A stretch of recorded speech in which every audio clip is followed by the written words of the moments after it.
Donc bonjour, je suis contente de présenter mes recherches dans le cadre de ce webinaire. Et c'est une recherche que j'ai réalisée avec Cécile Rosenfelder. Et aujourd'hui, j'évoquerai la question de la coordination. Donc tout d'abord, je voudrais revenir sur le contexte de cette recherche. C'est un contexte qui évolue rapidement. Depuis le début des années 2010, les habitats alternatifs se sont multipliés. Et cela a donné lieu à la reconnaissance de l'habitat inclusif en 2018 par la loi Elan. La loi Elan donne une définition de l'habitat inclusif et ensuite il y a eu des financements dédiés à ce type d'habitat.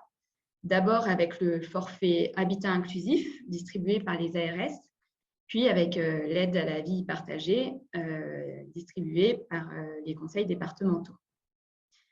Donc, comment est défini l'habitat inclusif? Tout d'abord, les textes disent que ça doit être un mode d'habitation regroupé qui s'appuie sur la convivialité avec un projet de vie sociale et partagée. Ensuite, au niveau des principes, cet habitat est fondé sur le libre choix, l'autonomie et la participation. Enfin, il doit apporter aux locataires une veille et une sécurisation. On peut voir que cette définition est restrictive et nous avons étudié d'autres types d'habitats, notamment qui ne proposent pas nécessairement une vie partagée. Et donc, dans cette recherche, nous avons fait le choix de parler d'habitat alternatif. Au niveau des enjeux et des objectifs, dans cette présentation, j'évoquerai plus particulièrement l'accompagnement au sein de ces habitats, notamment en termes d'organisation et de pratique des professionnels. J'interrogerai la modalité de travail de ces professionnels avec les autres intervenants au sein de l'habitat. Et ensuite, j'interrogerai l'accompagnement au sein de ces habitats à l'insertion dans le quartier. Plus généralement, nous avions un objectif descriptif et nous souhaitions comprendre le mode de fonctionnement de ces habitats, appréhender leur diversité et rendre compte de l'expérience vécue des professionnels et des habitants. Et dans cette présentation, je me concentrerai sur l'expérience vécue des professionnels. Pour répondre à cette question, nous avons choisi d'avoir une approche ethnographique. Nous avons enquêté dans 4 habitats différents entre 2019 et 2021. Ces habitats avaient la particularité de tous fonctionner en routine, c'est-à-dire qu'ils étaient ouverts depuis plusieurs années. Les locataires y habitaient donc depuis plusieurs années et ils avaient des financements qui étaient stabilisés. Ensuite, ces habitats s'adressaient aussi à des personnes qui ont un besoin d'aide important au quotidien, que ce soit pour se lever, se coucher, aller aux toilettes. Et par contre, nous avons fait varier les critères au niveau du public, puisque nous avons étudié des habitats qui s'adressaient à des personnes âgées ou à des personnes handicapées. Au niveau des porteurs aussi, puisque nous avons enquêté auprès d'habitats portés par des organismes gestionnaires, des associations. Et au niveau architectural, certains proposaient de la colocation et d'autres non. Nous avons réalisé des entretiens semi-directifs avec les différents acteurs et nous avons observé la vie quotidienne des habitants et des professionnels dans ces 4 habitats. Là, vous pouvez voir un tableau qui récapitule les caractéristiques de ces habitats. Donc, vous voyez, ça varie au niveau du nombre de locataires, puisqu'il peut y avoir de 9 à 21 locataires au niveau du public aussi, du portage, du bâti. Donc, 2 de ces habitats proposaient des colocations et 2 ne proposaient que des appartements individuels. Et enfin, pour ce qui nous intéresse plus particulièrement, au niveau du service mutualisé, tous ne proposaient pas les mêmes services. Donc, ils avaient tous de la veille 24 heures sur 24, mais certains pouvaient proposer de l'animation ou même un suivi individuel. Et au niveau de la coordination, on peut aussi voir que ça varie et que ce n'est pas toujours la même personne qui remplit cette fonction. Là, vous pouvez voir donc, que ces habitats sont banalisés et insérés dans le quartier. Donc là, c'est les 4 habitats qu'on a étudiés. et ils sont tous à proximité des commerces et des services de la vie courante. Dans cette présentation, je reviendrai sur 3 points. D'abord, je reviendrai sur l'organisation au sein de ces habitats. Ensuite, sur la cohérence de l'accompagnement au sein des habitats. Et dans un 3e temps, j'évoquerai l'accompagnement en dehors des habitats, dans le quartier ou dans la ville. Tous les habitats ont des composants qui sont similaires, à savoir l'aide humaine. Ils proposent tous une aide humaine. Ils ont tous eu aussi une réflexion au niveau de l'aménagement et de l'adaptation des logements et au niveau de la localisation. En ce qui concerne l'aide humaine, c'est vraiment le pilier de l'habitat et tous les habitats qu'on a étudiés proposent une veille en continu qui est mobilisable à la demande. Cette veille, concrètement, elle est réalisée par un service à domicile qui est présent 24 heures sur 24 et c'est une auxiliaire de vie salariée du service à domicile qui va être présente. Et donc, c'est une équipe d'auxiliaires de vie qui se relaie pour qu'il y ait une présence quelle que soit l'heure. En complément, les personnes, pour l'accompagnement individuel, vont faire appel à d'autres intervenants.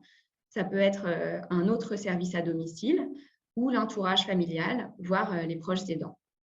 Et enfin, pour tout ce qui est service de soins, ils peuvent faire appel à un SIAD ou certains vont avoir, dans le champ du handicap, vont avoir une orientation SAVS ou SAPS. En ce qui concerne l'aménagement et l'adaptation des logements, il y a une réflexion au niveau de la superficie et de l'agencement des pièces pour faciliter à la fois la circulation des locataires, mais aussi des professionnels lors de transferts, par exemple, et pour que les personnes puissent se sentir chez elles. Dans le cas des habitats pour personnes handicapées, la plupart sont domotisés. Donc, cette réflexion, elle a eu lieu en amont, avant que l'habitat soit créé. Et au niveau de la localisation, donc tous ces habitats, tous les porteurs ont une réflexion pour que les habitats soient à proximité des services de la vie courante, afin de favoriser l'accès à la ville et à ses aménités. Et donc, leur hypothèse était que la localisation permettrait d'avoir une vie insérée dans la cité. Et donc, ces habitats ont la particularité d'être un dispositif partenarial et qui repose sur un partenariat entre différents acteurs du médico-social, mais aussi du droit commun. Là, je voudrais revenir plus particulièrement sur les modalités d'intervention du service à domicile qui intervient 24 heures sur 24. Ces modalités d'intervention sont très variées d'un habitat à l'autre. Ça peut aller d'un travail de veille et de sécurisation. Dans ce cas, l'auxiliaire de vie va plus avoir une posture d'attente et va répondre aux appels des locataires, par exemple pour apporter un verre d'eau, pour aider à mettre un manteau si le locataire veut sortir, ou en cas de chute. Et dans certains autres habitats, elles vont avoir des missions beaucoup plus larges, par exemple en animant les lieux, notamment dans les colocations. Et donc là, on va demander aux auxiliaires il est demandé aux auxiliaires de vie d'avoir une posture favorisant le lien social. Elles vont par exemple participer au repas, se montrer présentes dans la pièce. Et parfois, ça peut aller jusqu'à favoriser l'ouverture sur le quartier en proposant par exemple des activités. Ces différentes missions vont faire que les auxiliaires de vie vont adopter une posture différente. Lorsqu'elles n'ont qu'un travail de veille et de sécurisation, il leur est demandé d'avoir une posture distanciée.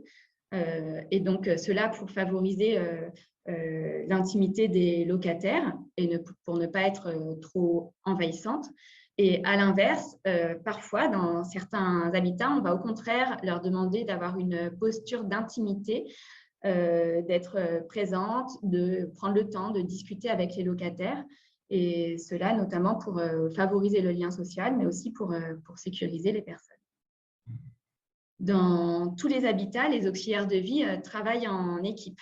Donc, généralement, c'est une équipe qui est stabilisée. C'est un petit nombre de professionnels qui travaillent exclusivement dans ces habitats et qui se relaient. Elles vont échanger les informations formellement ou informellement, donc via des transmissions. Ça, c'est le cas dans tous les habitats, ou parfois en discutant lors de pause. et aussi lors de réunions. Mais ces réunions d'équipe sont parfois difficiles à mettre en œuvre, notamment du fait de l'organisation et du fait il doit toujours y avoir une auxiliaire de vie présente au sein des habitats, ce qui rend compliqué l'organisation parfois des réunions d'équipe. La cohérence au sein du service à domicile 24 heures sur 24, elle est assurée dans tous les habitats qu'on a pu voir. Mais par contre, il est parfois difficile d'assurer la continuité avec les autres intervenants, donc que ce soit les autres services à domicile qui sont mobilisés pour les interventions individuelles ou encore les SIAD. Cette coordination, elle va être mise en œuvre de façon variée en fonction des habitats. Ça peut aller d'un poste à temps plein à un travail bénévole. Dans certains habitats, le poste de coordinateur, il n'est pas financé. Donc, ça va être, par exemple, la présidente de l'association porteuse du projet qui va assurer cette fonction. Parfois, elle peut être réalisée en interne, par exemple par le service à domicile qui gère les interventions, ou parfois, il peut être fait appel à un organisme tiers. Donc, quand elle est réalisée en interne, ça va faciliter cette coordination, mais quand il est fait appel à un organisme tiers, ça va permettre à ce qu'il n'y ait pas de lien hiérarchique et parfois, ça peut faciliter notamment lors de conflits ou tensions, ça peut faciliter la régulation. Enfin, elle peut se faire via une présence au quotidien.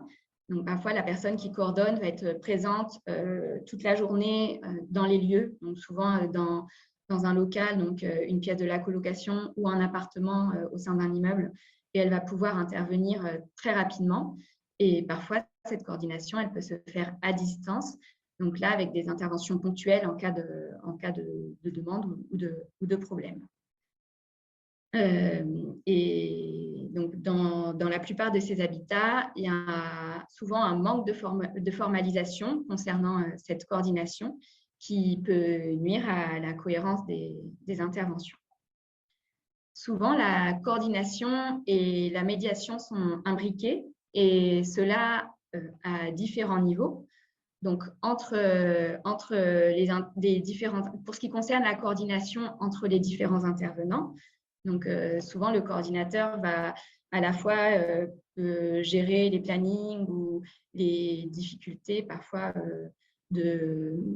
en termes d'intervention, mais il va aussi intervenir s'il y a des tensions, des conflits ou des frictions.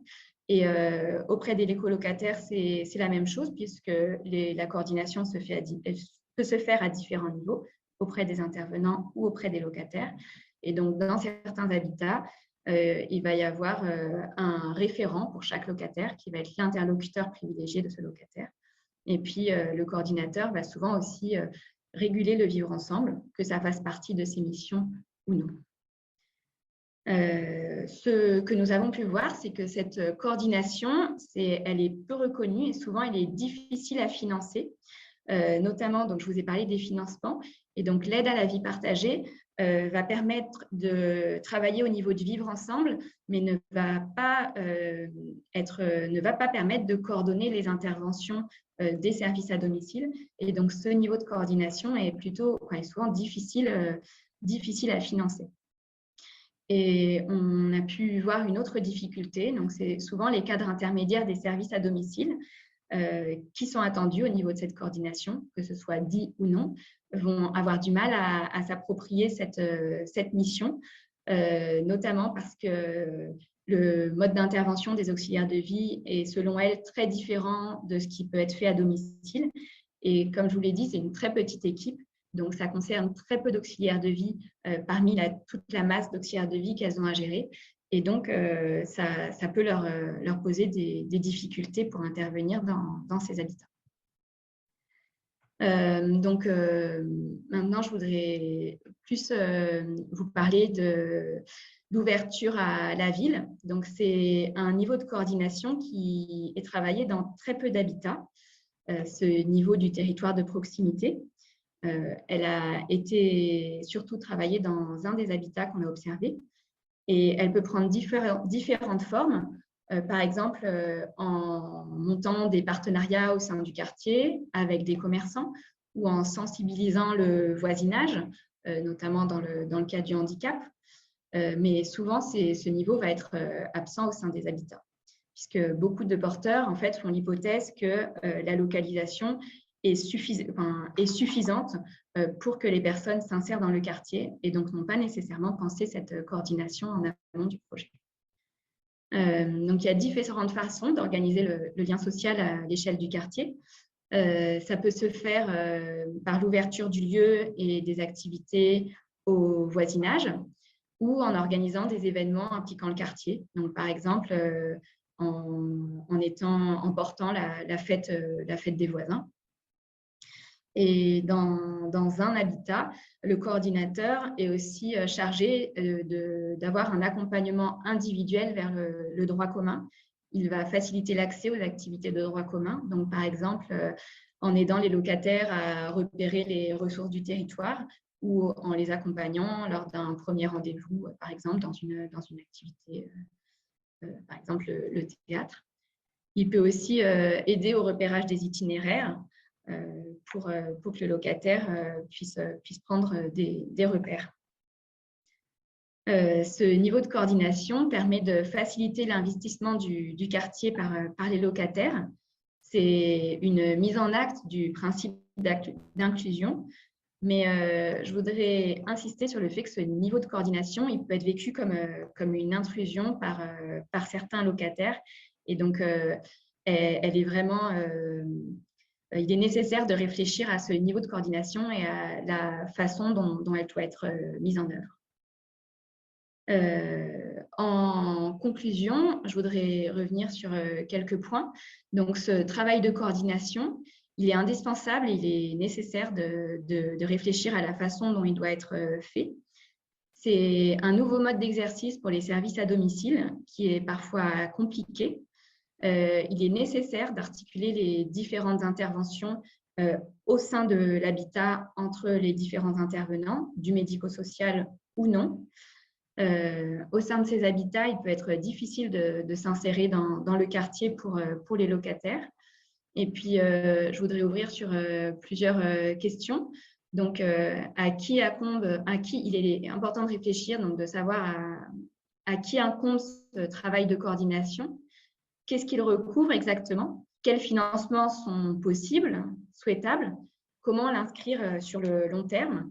Et donc, en conclusion, je voudrais insister sur le fait que ces habitats, malgré leur reconnaissance par la loi Elan 2018, ils sont encore fragiles. Et il est nécessaire de réfléchir ces habitats au sein de leur quartier et d'avoir aussi un environnement capacitant et facilitateur. Je vous remercie. Merci.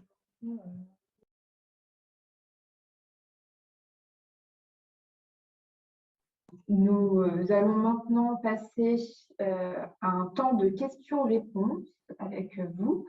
Donc, Marie-Aline, je vous laisse ouvrir votre micro et prendre la parole pour faire remonter donc, ces questions qui ont été inscrites dans le fil chat.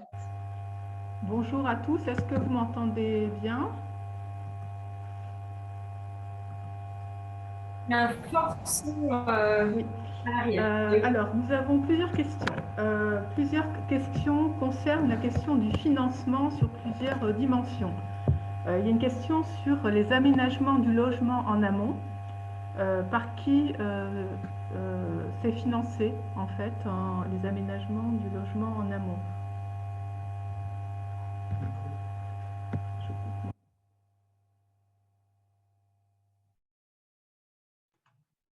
En fait, ça dépend des habitats, puisque là aussi, c'est du cas par cas. Donc, je voulais préciser, dans les habitats qu'on a étudiés, quand on allait sur le terrain, aucun n'avait de financement spécifique à l'habitat inclusif. Aujourd'hui, il y en a un qui a le forfait habitat inclusif. Et donc, l'aménagement du logement, certains ont fait appel à la municipalité pour contribuer à l'aménagement du logement. Et certains ont fait appel à des financements individuels, notamment dans le champ du handicap, donc tout ce qui relève de la PCH.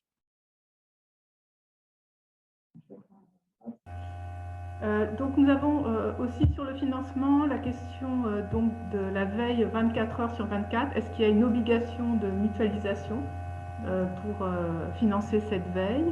Et une autre question donc, qui revient après avec d'autres, enfin il y a plusieurs questions autour du financement de la coordination. Est-ce que l'aide à la vie partagée permet de financer cette coordination? Et il y a des personnes donc, qui commentent en documentant avec donc, les tarifs sur les problèmes d'équilibre budgétaire et qui soulèvent la question est-ce que ça a été vu par la CNSA, en fait, ces questions d'ordre économique.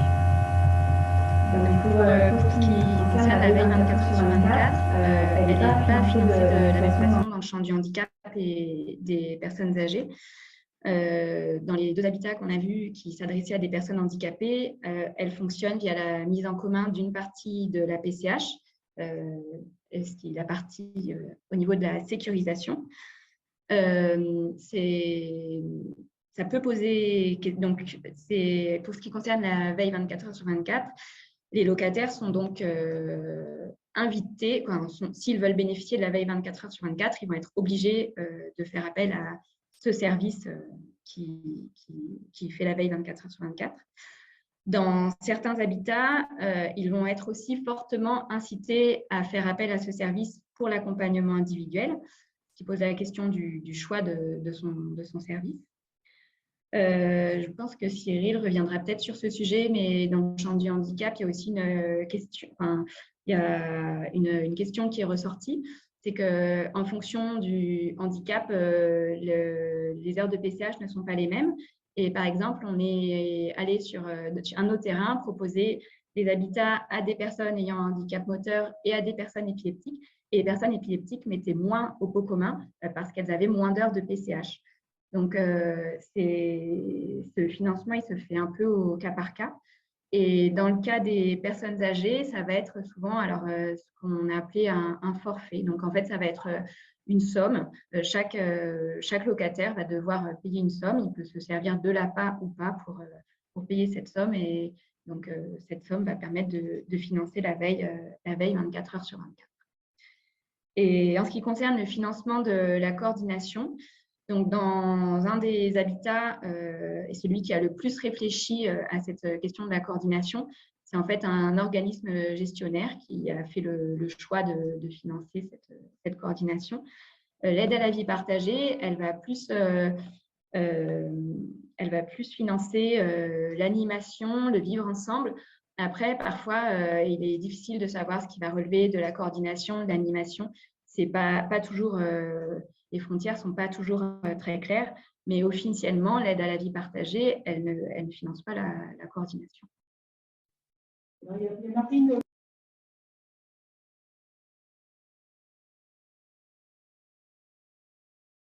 Oui, il y a Marine Boisson-Cohen qui voudra apporter une réponse à une question très précise, donc par rapport aux personnes avec une déficience intellectuelle qui travaillent en ESAT.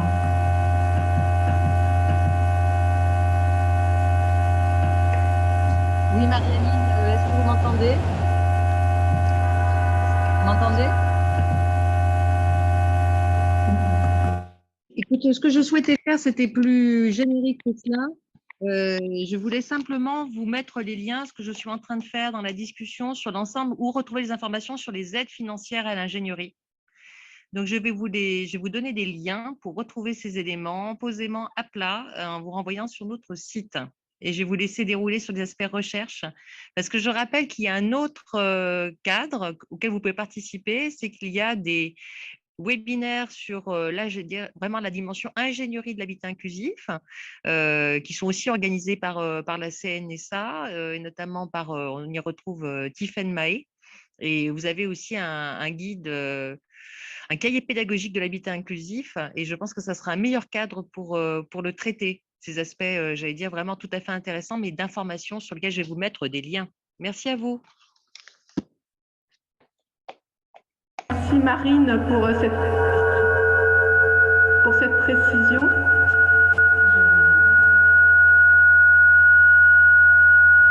Voilà. Merci Marine pour cette précision. Oui, si on peut s'axer sur, on va dire, des axes plus en lien avec la recherche, hein, effectivement, vous aurez des compléments par ailleurs. Alors, il y avait une question aussi sur le fait que est-ce que les habitants autonomes ne pourraient pas aussi jouer un rôle dans la coordination entre les aides à la personne et les aides à la vie partagée? Alors, je ne sais pas ce que vous entendez par habitant autonome, si le voisinage ou pas.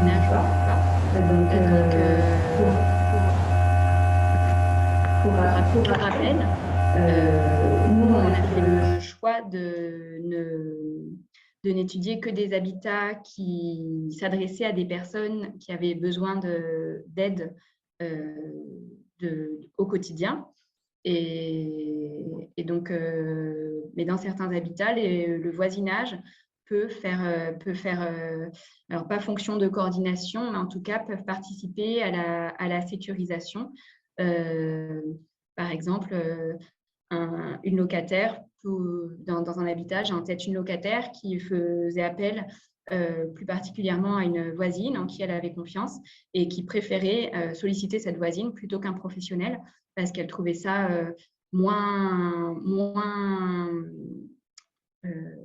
stigmatisant, mais plutôt, en tout cas, elle trouvait que ça lui permettait d'être dans le droit commun et de ne pas faire appel au fonctionnement institutionnel. Et donc, elle préférait ne pas faire appel à des professionnels.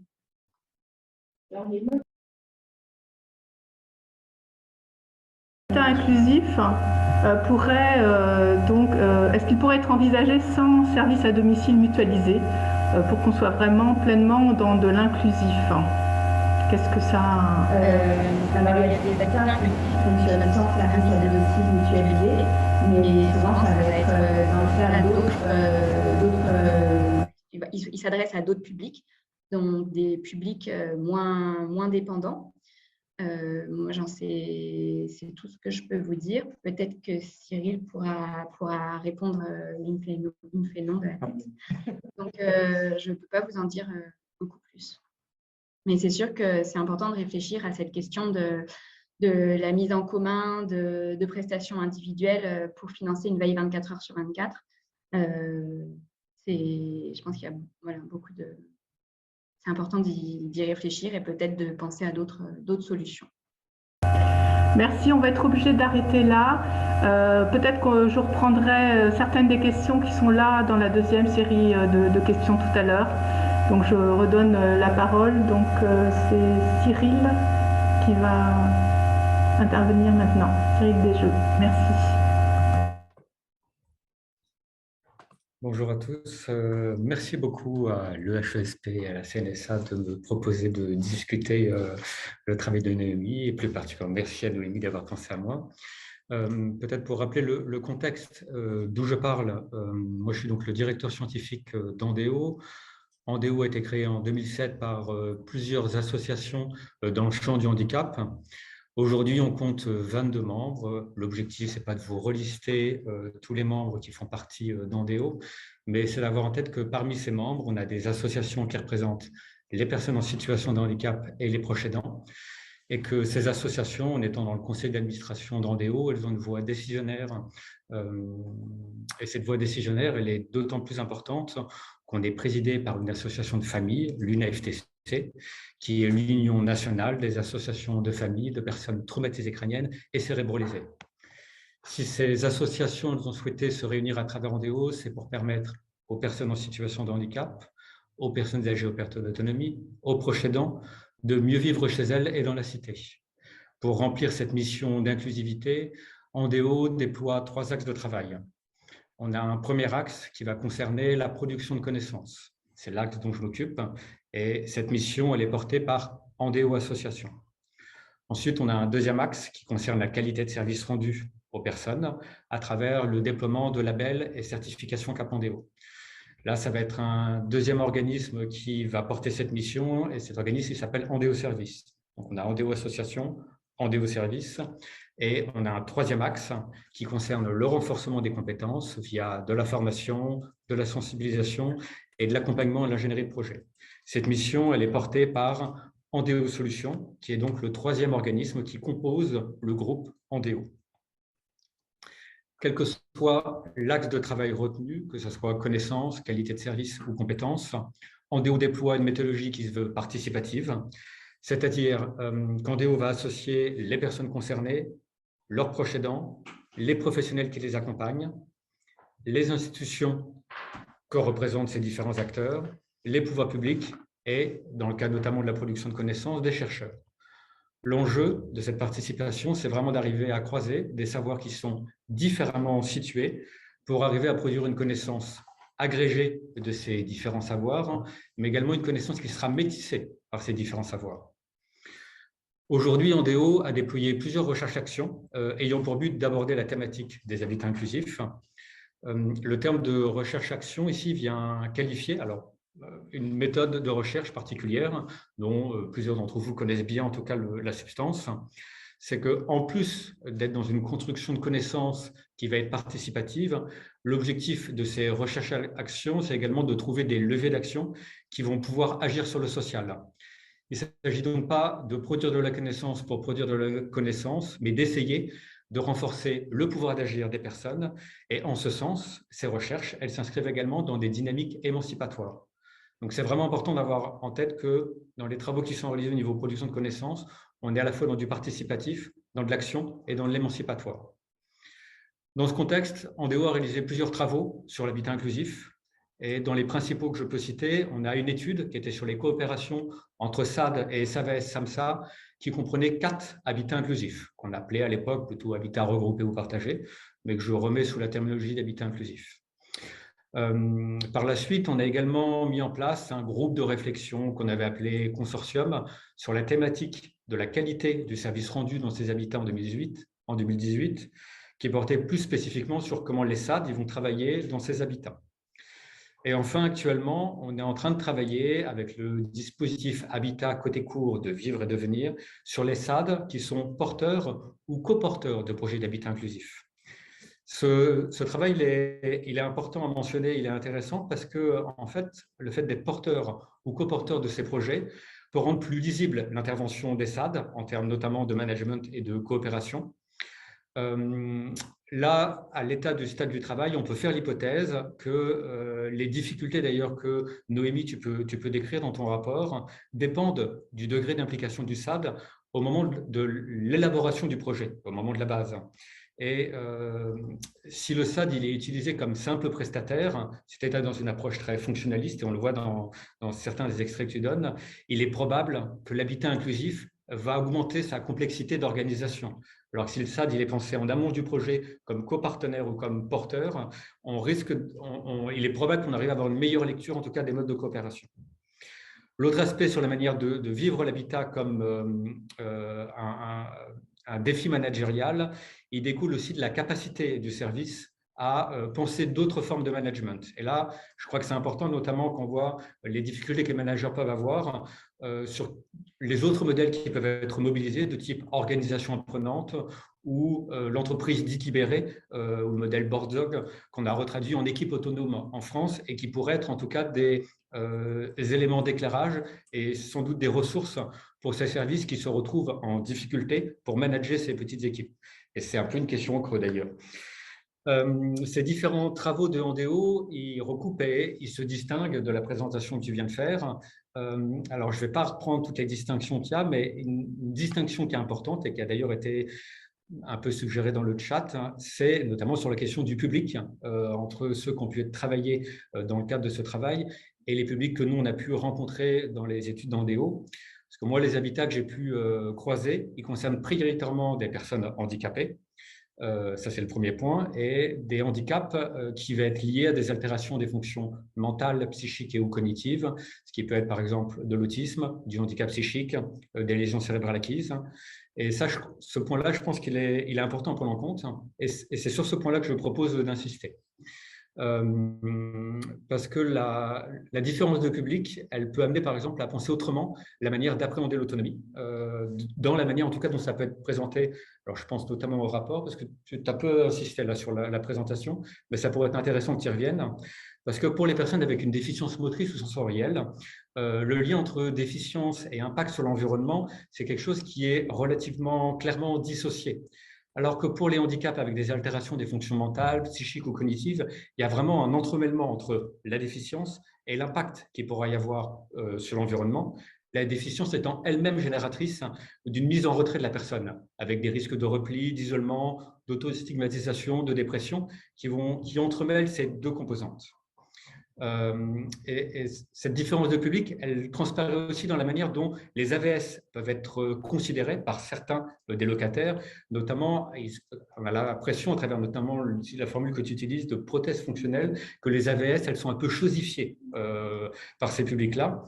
Et là, on n'aura pas forcément tout à fait la même capacité de prothèse fonctionnelle ou de chosification des AVS avec d'autres handicaps qui auraient plus d'altération des capacités décisionnelles.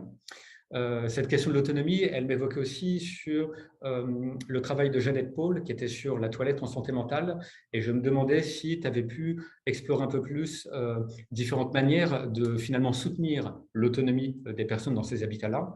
Pour rappel, Jeannette Paul, elle va différencier l'autonomie comme capacité à définir ses préférences. Ça, c'est une première forme d'autonomie. Une deuxième, ça va être l'autonomie comme capacité à faire. Et la troisième forme d'autonomie de Jeannette Paul, dans la manière où elle le décrit, c'est l'autonomie comme capacité à définir le projet de vie. Un autre aspect qui me semble intéressant aussi sur la manière de différencier les publics, ça va être, et là ça apparaît aussi davantage dans le rapport, la hiérarchisation autour des déficiences. Notamment dans un des habitats que tu décris, on voit comme le handicap visible, qui va être lié à une déficience motrice, il va participer à invisibiliser ou relayer au second niveau des problématiques plus cognitives qui vont altérer l'autonomie décisionnelle de la personne. Et ça, c'était un des aspects sur lesquels je trouverais intéressant que tu reviennes sur les effets de cette surinvisibilité du handicap dans ce que ça peut venir complexifier ou crisper dans les interventions des aides humaines, puisque ça n'aura pas toujours été anticipé, le handicap se donnant en voir étant un handicap physique. Un autre aspect différent entre les travaux qu'on a pu réaliser chez Andéo et les données qui remontent là, de terrain chez toi, Noémie, ça va être la manière dont le public de ces habitats amène des positionnements différents des SAD à l'égard de l'autonomie. Je pense plus particulièrement à la manière dont les auxiliaires s'approprient leur mission, notamment autour de la stimulation et de l'autonomisation des personnes, qui, dans le cas des handicaps avec des altérations des fonctions mentales, psychiques ou cognitives, est un rôle très important, qui là semble être mis plutôt en suspens ou en retrait dans les habitats que tu as pu rencontrer. Cette mission, elle est d'autant plus importante, il me semble, à travailler qu'il y a un flou qu'il peut y avoir entre les missions des SAVS et des SAMSA et cette mission des SAD dans ce rôle de stimulation et d'autonomisation des personnes. Alors, dans les travaux qu'on avait menés sans rentrer dans les détails, on voyait qu'il y avait des choses qui étaient différentes entre le SAMSA et le SAD, notamment en termes d'objectifs d'intervention.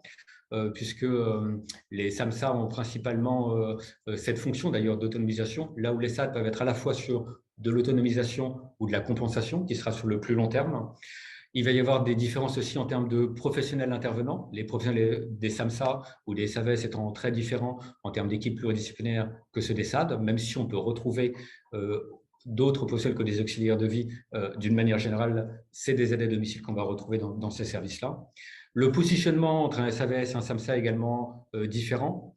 On va retrouver des différences aussi sur les durées d'accompagnement ou sur l'intensité de l'accompagnement, intensité qui là est d'autant plus marquée dans ces habitats-là qui sont sur du 24/24, là où le SAMSA ou le SAVS n'interviendra par exemple qu'une fois par semaine, tous les 15 jours. Et un autre aspect qui pourrait être intéressant aussi sur lequel revenir, ça va être la complexité des tâches, parce que très souvent, en fait, on va demander des tâches plus complexes à des SAMSA qu'à des SAD, mais là, on voit très bien que dans ces habitats, avec du 24/24, il va y avoir plutôt une différence entre les SAD pour lesquels on a mis en commun la PCH et les SAD qui vont intervenir d'une manière individuelle sur la séparation qu'il pourrait y avoir entre des tâches plus ou moins complexes. Ce qui était intéressant aussi dans les éléments que tu as pu présenter, qu'on retrouve dans le rapport, c'est pour arriver à clarifier justement ces flous autour des coopérations, sur qui fait quoi. Il y a plusieurs outils qui peuvent être mis en place. Et dans ces outils-là, il y a des outils, notamment, alors il va y avoir la question matérielle de l'espace, notamment le fait de disposer d'un espace commun ou non, est quelque chose qui va venir, il me semble, faciliter ou non la coopération selon l'existence de cet espace. Il va y avoir également la question des outils formalisés, comme le projet personnalisé ou la mise en place d'un système de partage d'informations entre les différents acteurs, qui, il me semble en tout cas, est un des outils qui peut faciliter ces questions de coopération. Il y a la question de la structuration juridique de la coopération, notamment à travers l'existence ou la non-existence de conventions qui peuvent venir aider à clarifier le rôle de chacun. En particulier, parce qu'on voit que c'est un point de tension dans le rapport entre les SAD qui ont mis en commun la PCH et les SAD qui interviennent à titre individuel. Et c'est vrai que, en tout cas, dans la lecture du rapport, j'ai eu l'impression que le niveau de formalisation était relativement faible en termes de conventions, de contrats de prestation ou de chartes de vie sociale, où j'ai l'impression que ce n'est pas abordé. Ça, c'est des éléments qui pourraient être importants. D'autant plus, je pense à une des questions qui était posée sur est-ce que les habitants peuvent faire la coordination. Je pense que la question portait également sur les habitants de l'habitat également. Et ça peut être intéressant de revenir sur justement ce problème de handicap visible, invisible, parce que le degré d'autonomie permettait sans doute difficilement que ce soit les habitants eux-mêmes qui arrivent à coordonner. Mais je te laisserai aussi revenir sur ce point-là. Un autre aspect qui me paraît important également sur ces questions de coordination et qu'on voit très bien dans le rapport, c'est la gestion de la charge mentale, qui peut être majorée par plusieurs facteurs, notamment la question du 24/24, tout ce qui va être également gestion des émotions et des vulnérabilités, gestion des émotions et des vulnérabilités à la fois des aides à domicile, mais également des habitants qui vivent dans ces logements, et également la structuration des interventions qui peuvent être également compliquées au niveau de cette charge mentale. Et ça me rappelle également, je trouve que ça revient questionner la question des modèles de management, notamment autour des équipes autonomes, tirées du modèle Borzog, parce qu'en réalité, on vient déplacer la charge mentale, non plus sur le responsable d'encadrement, mais sur ces équipes et sur qui va gérer ces équipes ou qui va avoir la responsabilité. Dans les autres éléments qui me semblaient importants également sur lesquels revenir, c'est la gestion du temps, en particulier pour arriver à organiser des temps de réunion et de concertation. Ça, tu le rappelles très bien sur cette tension qu'il peut y avoir et la difficulté de financer ces temps-là avec une PCH ou un APA, une APA qui reste trop faible en termes de coût horaire. Le manque de moyens financiers est également à prendre en compte sur ces difficultés de coopération et qui vient rendre encore plus aiguë cette contrainte pour gérer les problématiques de coopération, contrainte qui est d'autant plus forte pour les personnes âgées que pour les personnes en situation de handicap, puisque les modes de solvabilisation sont quand même aussi asymétriques à ce niveau-là. Autre élément qu'on sent important aussi, c'est la montée en compétence des intervenants dans ce type d'habitat, dans ce qui pourrait être demandé, compétences qui pourraient être d'autant plus complexes selon le profil de handicap.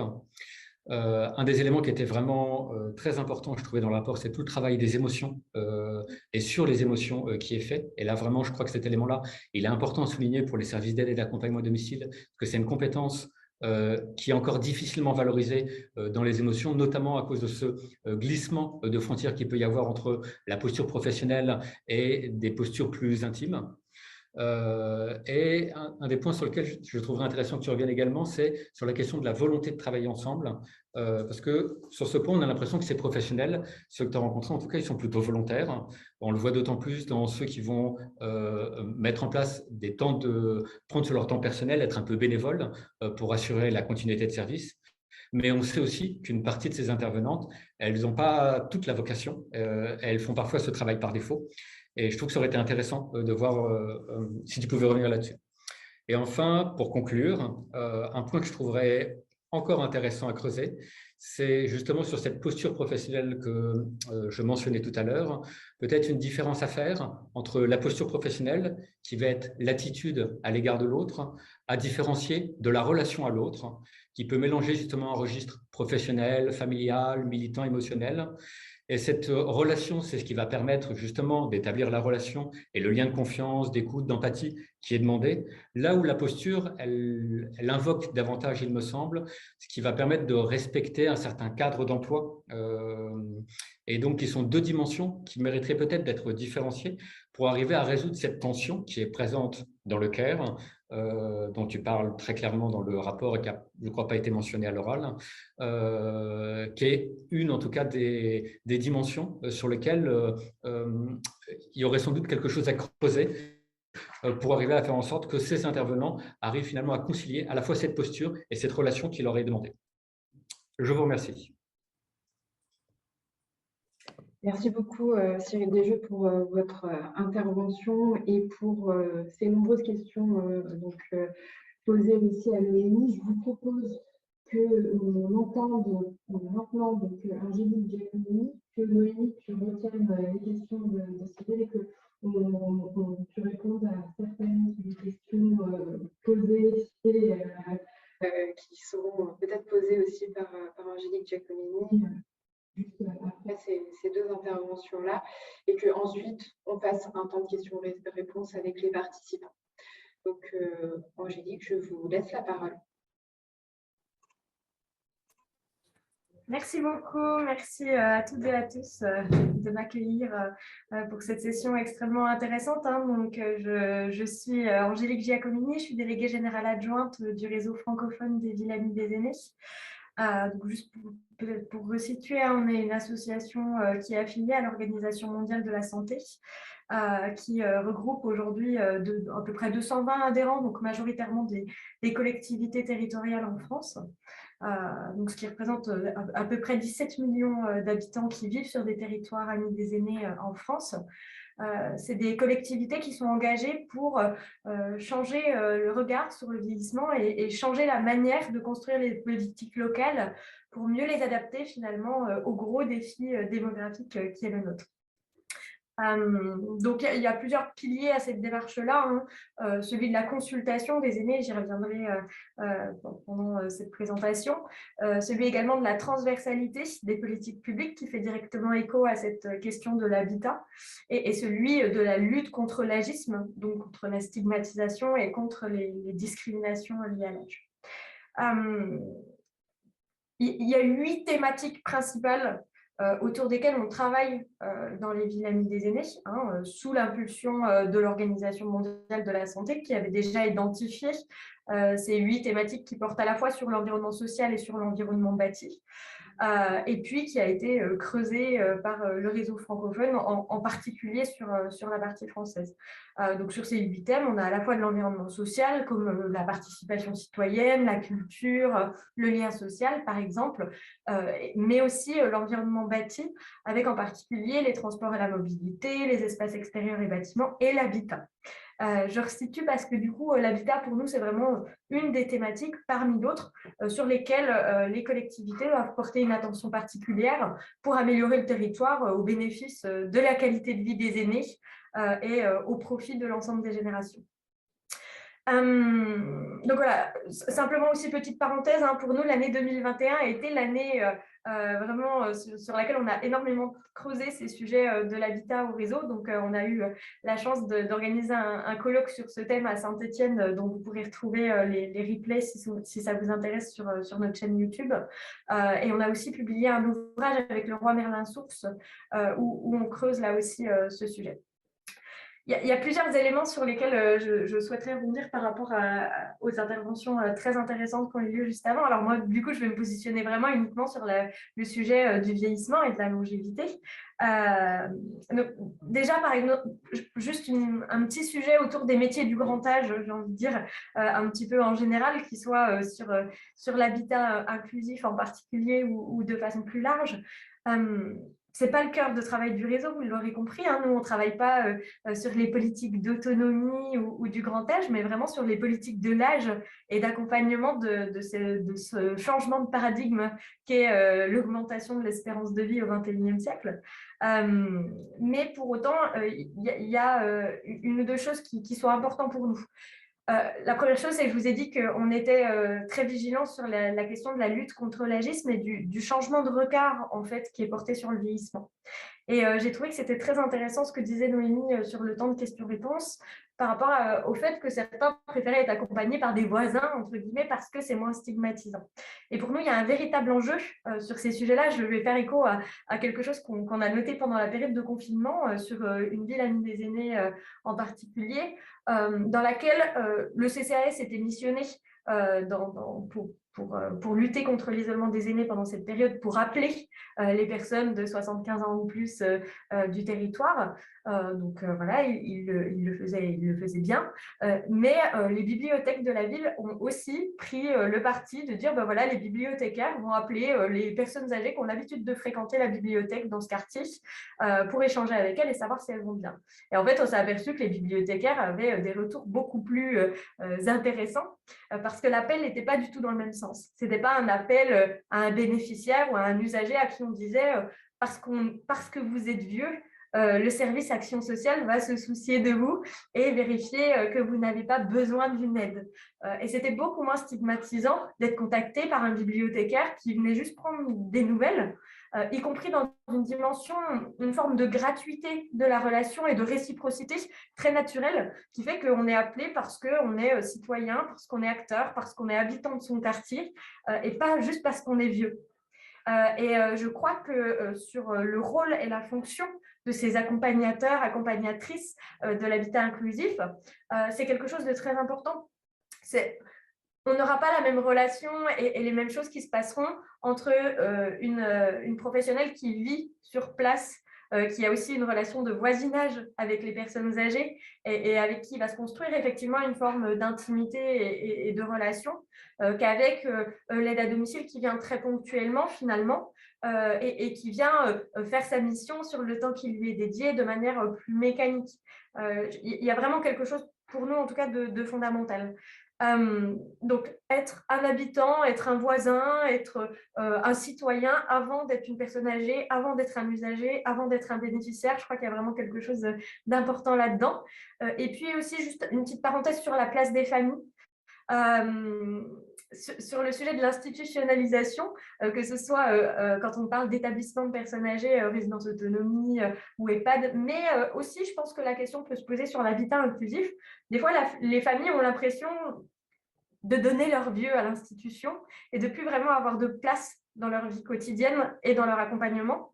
Et je crois qu'il y a vraiment quelque chose à penser, à étudier, à affiner sur la place de ces familles pour pouvoir aussi participer à cette coordination et continuer à être présente aux côtés des aînés, comme elles le feraient finalement de manière très naturelle si elles avaient continué à vivre à domicile. Donc voilà, certainement que les professionnels doivent être un support, mais pas une substitution. Et je crois qu'il y a aussi quelque chose d'important à tricoter sur ces sujets. L'autre élément sur cette question des métiers du grand âge de façon très large, j'ai envie de dire, nous, on a un credo aussi au réseau qui est celui de dire pour améliorer les politiques locales, on doit s'appuyer sur un triptyque. Le triptyque habitant, élu et professionnel. Et en fait, on ne peut pas se passer de l'un de ces acteurs. Et c'est valable à tous les niveaux, en fait, que ce soit au niveau sociétal ou au niveau des actions en tant que telles. L'élu, il va avoir la légitimité politique de faire vivre des projets dans le territoire et de les inscrire aussi dans une dynamique territoriale, ce qui est très intéressant et j'y reviendrai aussi tout à l'heure. Le professionnel, il va avoir cette expertise technique, aussi de traduction des besoins qui sont quelquefois dits par les aînés, quelquefois non dits, quelquefois mal dits. En tout cas, le professionnel, il va avoir cette mission de traduire ces besoins en réponse opérationnelle et faisable sur le projet ou sur l'action. Et puis l'habitant, la personne âgée en l'occurrence, va avoir cette expertise d'usage. Et ça, j'ai envie de dire que c'est irremplaçable et que dans n'importe quel projet, c'est aussi essentiel. J'aime bien, je me rappelle toujours de Marie-Françoise Fuchs de Hold Up qui dit on est finalement des explorateurs, on découvre, on est les premiers à découvrir la longévité et la vie à des âges aussi avancés et on découvre en marchant, hein, nos parents, nos grands-parents n'ont pas connu ça. Donc c'est une aventure et on est finalement des explorateurs de ces nouveautés-là. Et on a besoin d'eux pour comprendre ça. On ne peut pas faire comme si on comprenait, on ne peut pas essayer de se mettre à leur place. Que ce soit au niveau des politiques locales en général, mais aussi dans l'habitat, il y a quelque chose de fondamental à cela, à leur laisser une place, une parole pour construire en fait leur environnement et la manière dont ils continuaient à vivre, à la fois dans l'habitat, mais aussi plus largement dans le territoire, parce que je crois que l'un des risques aussi, et j'y reviendrai comme je disais tout à l'heure, c'est de devenir finalement plus qu'un usager de l'habitat, en oubliant qu'on est avant tout un habitant du territoire, au même titre que ceux qui habitent dans leur maison ou dans leur appartement. Donc voilà sur ces éléments-là, donc ce triptyque, et aussi sur ce triptyque, juste sur la place du professionnel, je crois que les professionnels des habitats inclusifs, mais plus largement de l'EHPAD, de la résidence autonomie, etc., en particulier dans les plus petits territoires, peuvent aussi être finalement des ressources locales qui connaissent très bien les enjeux justement de la longévité, les particularités liées à l'avancée en âge, et je pense qu'ils doivent là aussi être sollicités pour pouvoir contribuer plus largement qu'au niveau de cet habitat en particulier à l'amélioration en fait du territoire. Donc, je le disais, hein, la consultation des aînés, pour nous, c'est quelque chose d'essentiel. J'ai envie de dire rien pour les vieux sans les vieux, hein, ça a été dit pour d'autres, mais c'est vraiment important et à tous les stades du projet, c'est-à-dire que du moment où, par exemple, on commence à imaginer un projet d'habitat inclusif dans un territoire, en plus, l'habitat, c'est un sujet très intime. Comment réfléchissons-nous chacun, comment est-ce qu'on choisit l'endroit où on a envie d'aller vivre? C'est quelque chose de très intime. Donc, on peut avoir des grandes idées sur ce qu'on a envie de faire dans un territoire, mais c'est important de le construire avec les gens, avec leur histoire, avec cette idée du bassin de vie aussi, hein, et du fait d'avoir envie de rester proche soit de son quartier, soit d'un pays, entre guillemets, soit en tout cas d'un environnement de proximité qui rassure. Donc, dès le départ du projet, c'est important d'impliquer les habitants, mais c'est important de continuer à les impliquer dans la durée. Nous, on a énormément travaillé en particulier sur des kits d'animation de la démarche participative hein, que nos adhérents utilisent pour faire émerger cette expertise d'usage dont je vous parlais, parce que c'est quelque chose de très compliqué. En fonction de la manière dont on va poser la question aux habitants, on va obtenir des réponses très différentes. Petit exemple qui m'a toujours amusé, on avait fait une étude, nous, avec l'Université de Bourgogne, sur les souhaits des personnes âgées en termes d'habitat. Et on avait posé une question, c'était finalement, qu'est-ce qui est le plus important pour vous si vous choisissez de déménager dans votre nouveau logement? Et on avait fait une liste et on avait demandé aux gens de prioriser. Et ce qui était arrivé en dernier de la liste, c'était d'être proche de ma famille. Et pourtant, je pense que si on leur avait demandé, est-ce que c'est important pour vous d'être proche de votre famille? Je pense qu'ils auraient répondu oui.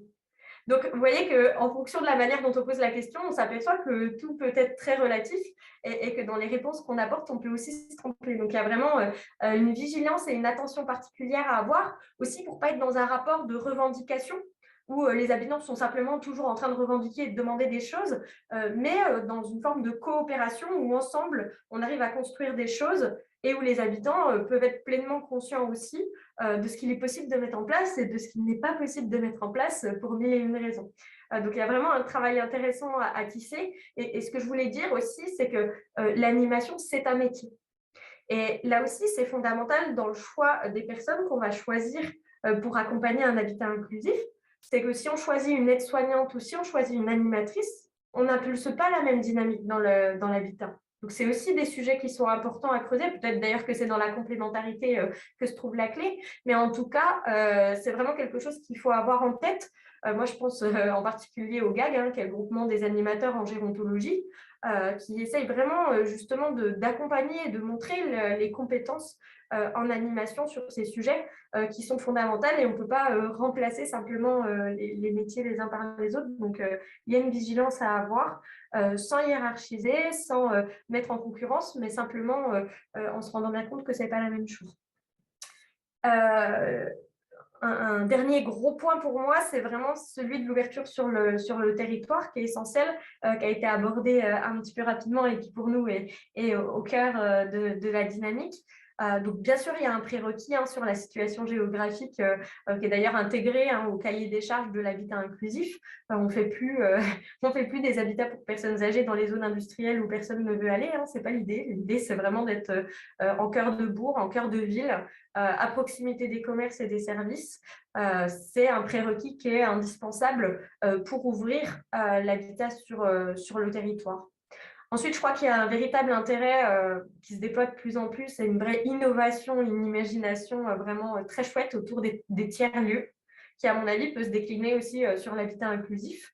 Voilà, ça existait il y a quelques décennies déjà avec, par exemple, les résidences d'artistes, mais ça se multiplie aujourd'hui, en particulier avec des appels à projets de la CNSA, pour vraiment permettre en fait à la ville, au village, de venir dans l'habitat et de permettre en fait une ouverture et une mixité en fait entre les gens qui est vraiment très chouette et très intéressante. Enfin, moi, on est allé déjeuner l'autre jour, c'était à Lyon, dans un restaurant qui était dans une résidence autonomie en l'occurrence, mais qui pourrait être dans tout type d'habitat, où il y a vraiment en fait les habitants du quartier qui viennent vivre des choses avec les résidents, voilà, de manière totalement naturelle, et qui redonne en fait une place à ces endroits dans les territoires, qui en font plus des institutions fermées dans lesquelles on n'ose pas entrer et approcher, mais un véritable lieu ressource pour le territoire qui donne vraiment de la vie.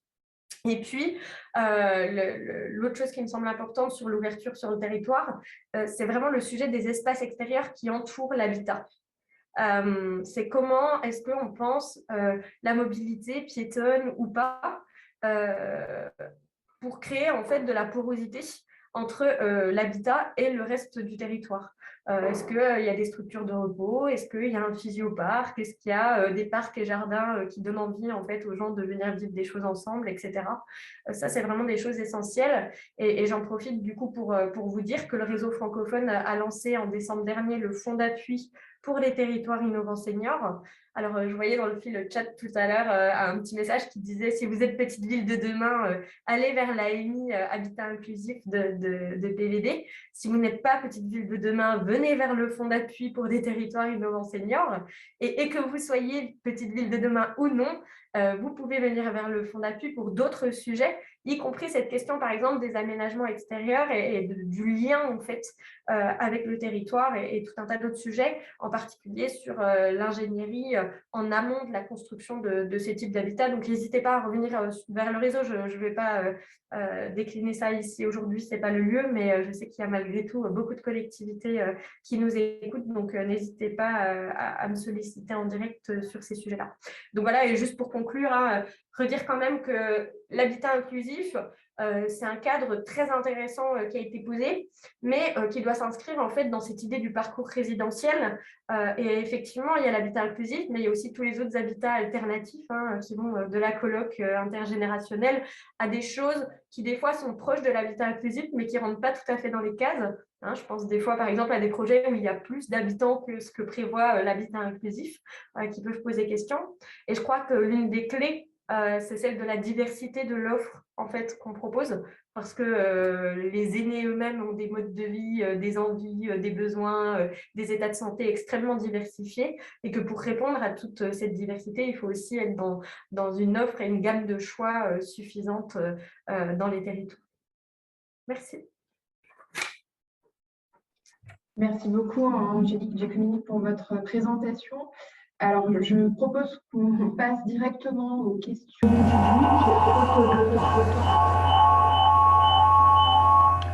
Donc, je propose de votre temps pour les questions du public et des participants. Je laisse la parole à Marie pour transmettre les questions.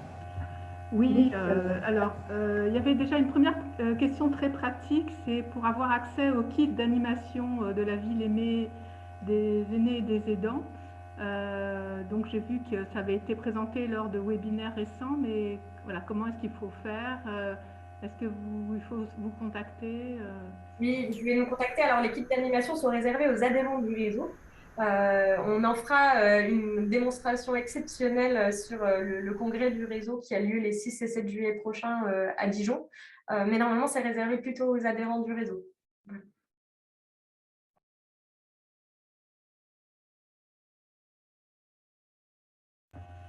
Alors, je suis désolée pour le son.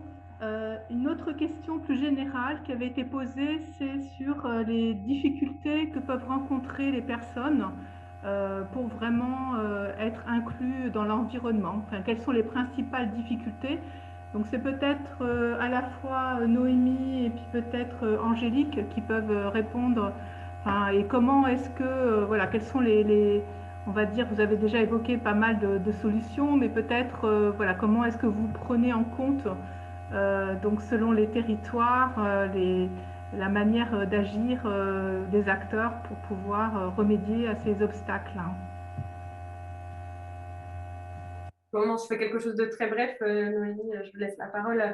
Nous, au réseau, vraiment, je pense que notre objectif principal, c'est de sortir d'une dynamique où on est toujours dans la compensation. C'est-à-dire, on fait des politiques publiques pour la moyenne, pour l'adulte de 40 ans qui se porte bien.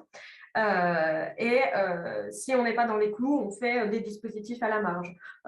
Quelqu'un ne peut pas prendre les transports en commun parce que ce n'est pas accessible ou parce que la billettique c'est trop compliqué, on lui fait une navette. Enfin voilà, vraiment toujours compenser, compenser, compenser, ce qui fait que les gens finissent en fait par se retrouver un petit peu à la marge de la société, dans le sens où on finit toujours par leur proposer une offre à côté. Donc d'une part, ça coûte extrêmement cher, disons-le, et d'autre part, en termes d'inclusion et du sentiment de citoyenneté, d'appartenance et de capacité des gens de se sentir capables de continuer à faire des choses, il y a un vrai enjeu. Donc pour nous, l'objectif, il est dans la transversalité et dans le fait de sortir de cette idée que le sujet des lieux ne concerne que les services du CCAS ou des affaires sociales, mais que chaque service, chaque élu a une part de la responsabilité pour que chacun continue à se sentir inclus dans le territoire.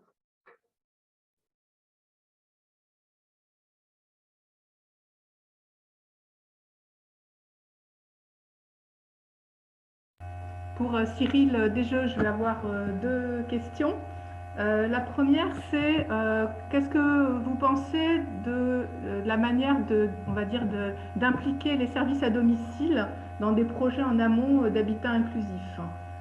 Et puis je vous donne déjà donc la deuxième question, c'est comment est-ce que vous voyez la formation des aides à domicile pour pouvoir accompagner au mieux des personnes qui sont dans des habitats inclusifs, avec notamment favoriser ce pouvoir d'agir, et où est-ce qu'on en est des formations par rapport à ce genre de posture. Voilà, enfin, après vous pouvez dire que vous ne savez pas, mais vous êtes bien placé pour avoir un regard sur ces sujets-là.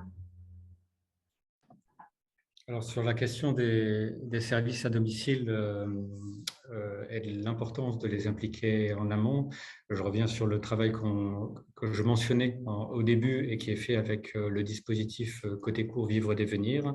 C'est l'occasion de rappeler que ce travail il a été fait grâce au soutien également du cabinet d'études Émicité et que c'est partie de la recherche qui est toujours en cours, permet en tout cas de montrer l'importance d'apporter la culture domiciliaire dans la construction de ces habitats-là, qui peuvent avoir des teintes différentes, notamment quand ils sont portés par des gestionnaires plutôt de type institution avec hébergement, qui amènent à penser notamment l'inscription dans le territoire souvent différemment. Et c'est vrai que les SAD porteurs ou coporteurs d'habitat inclusif montrent très bien comment ils arrivent à rajouter cette touche domiciliaire, et je sais qu'il y en a plusieurs d'entre vous qui nous écoutent. Le deuxième point sur la question de la montée en compétences, alors j'ai peut-être été un peu vite, la question de la montée en compétences, c'est comment renforcer encore plus la montée en compétences des SAD, qui effectivement déjà depuis 10 ans font énormément d'efforts avec des moyens très limités, un secteur sinistré, pour arriver à répondre au mieux aux attentes et aux besoins des personnes. Donc pas de méprise dans mes propos, il y a bien en tout cas un vrai engagement qui est fait. L'idée c'est de pouvoir aller encore plus loin parce qu'aujourd'hui on a encore en tout cas des remontées qui montrent la difficulté de pouvoir répondre aux attentes et aux besoins d'un certain nombre de situations de handicap entendues au sens large, également personnes âgées en perte d'autonomie, et la difficulté à la fois de pouvoir se positionner le mieux possible pour être dans la promotion de l'autodétermination des personnes, pour être dans la capacité à pouvoir incarner la question de leurs droits et le respect de leurs droits tels qu'ils ont pu être définis dans la Convention relative aux droits des personnes handicapées. Et là, pour arriver à remplir cette mission-là, c'est vrai que les SAD, c'est vraiment un des acteurs clés pour pouvoir y répondre. Aujourd'hui, l'offre de formation, elle est de plus en plus importante. on essaye de déployer le plus de moyens possible, mais c'est important de ne pas réduire non plus la montée en compétences des services à domicile sur la question de la formation. La montée en compétences, elle passe par la formation et la sensibilisation, mais elle passe aussi par des moyens qui permettent de mettre en place des réunions d'équipe, des temps de supervision, des temps de guidance sur la question des pratiques, des temps d'analyse de la pratique, des temps pour la coordination. Tous ces éléments-là, des temps d'actualisation des connaissances, tous ces éléments-là, ils sont importants en tout cas pour la montée en compétences des SAD. Ça passe aussi par la capacité à pouvoir s'articuler sur les transmissions des informations, où les SAD, souvent, quand ils sont considérés comme simples prestataires dans le sens exécutant, n'ont pas toujours accès aux informations nécessaires pour pouvoir accompagner les personnes. C'est tout ce système et tout ce rouage qu'il faut pouvoir travailler pour arriver à faire monter encore plus en compétences les services à domicile dont on a absolument besoin pour tout ce qui va être promotion de l'autodétermination et processus d'inclusivité.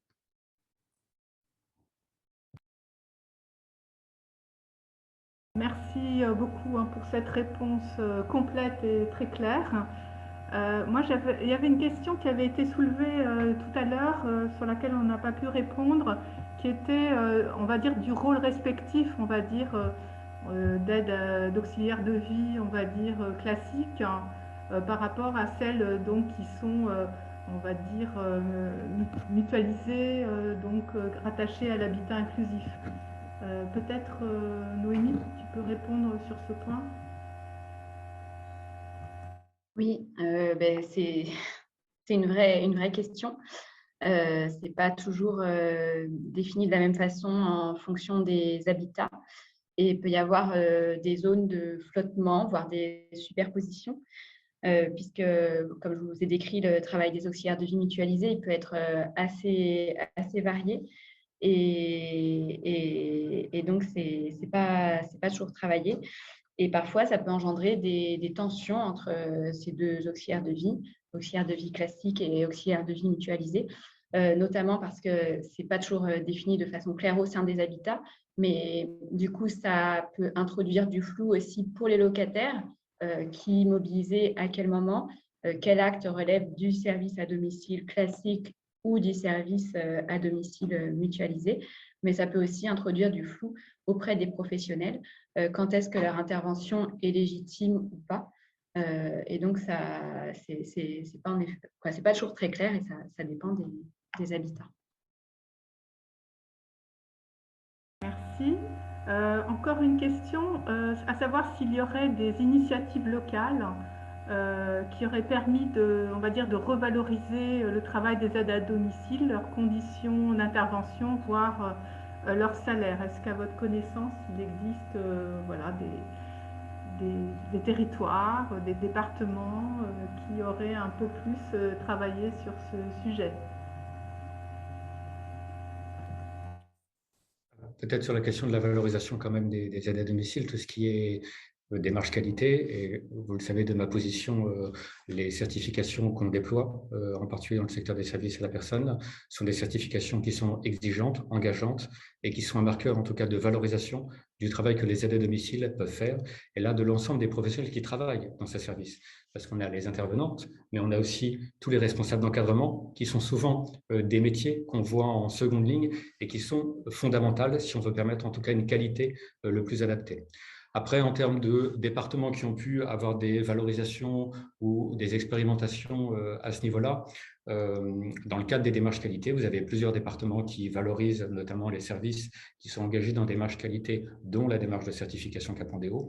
C'est le cas, par exemple, des Pyrénées Atlantiques. Et je sais qu'il y a 2 ou 3 autres départements sur lesquels je n'ai pas révisé mes fiches, mais oui, il y a des choses qui sont possibles à ce niveau-là.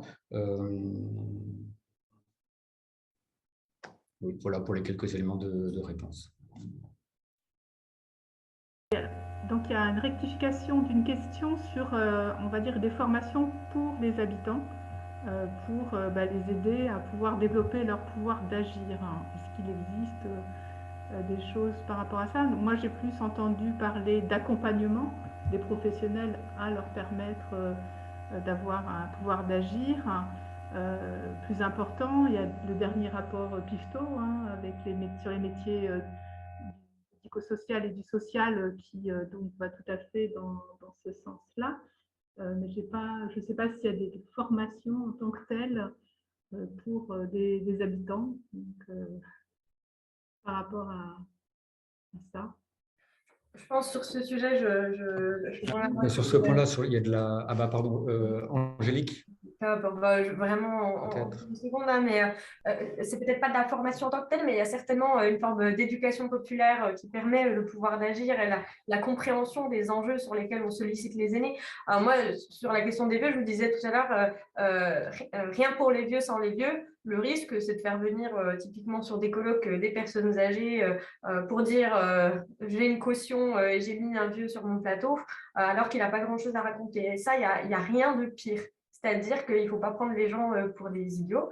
Et en fait, il faut leur permettre de trouver leur place dans ces lieux-là pour porter une parole qui fait sens et qui pourra avoir un impact concret et important sur les décisions qui sont prises.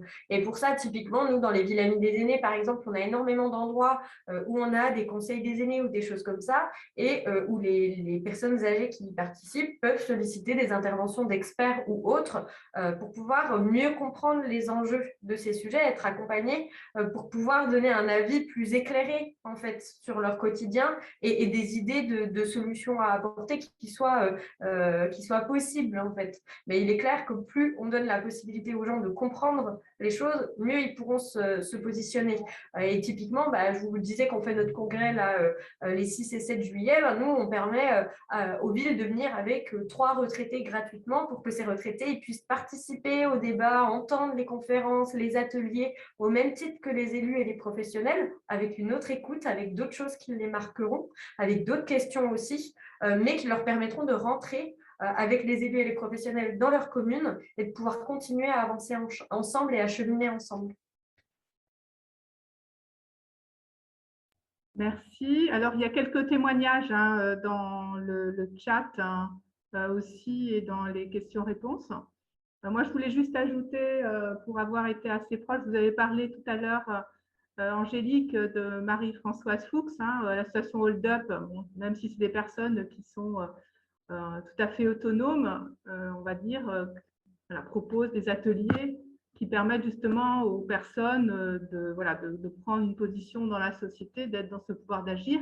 Et on peut imaginer qu'une fois qu'elles deviennent dépendantes, elles auront, on va dire, encore plus pris, on va dire, ce pli, de se dire, eh ben oui, je suis une personne, une citoyenne comme une autre, j'ai le droit d'exprimer, j'ai pu y réfléchir et je peux aussi échanger avec d'autres. Je pense que c'est aussi des espaces qui permettent de développer ce pouvoir d'agir, en tout cas pour les personnes âgées.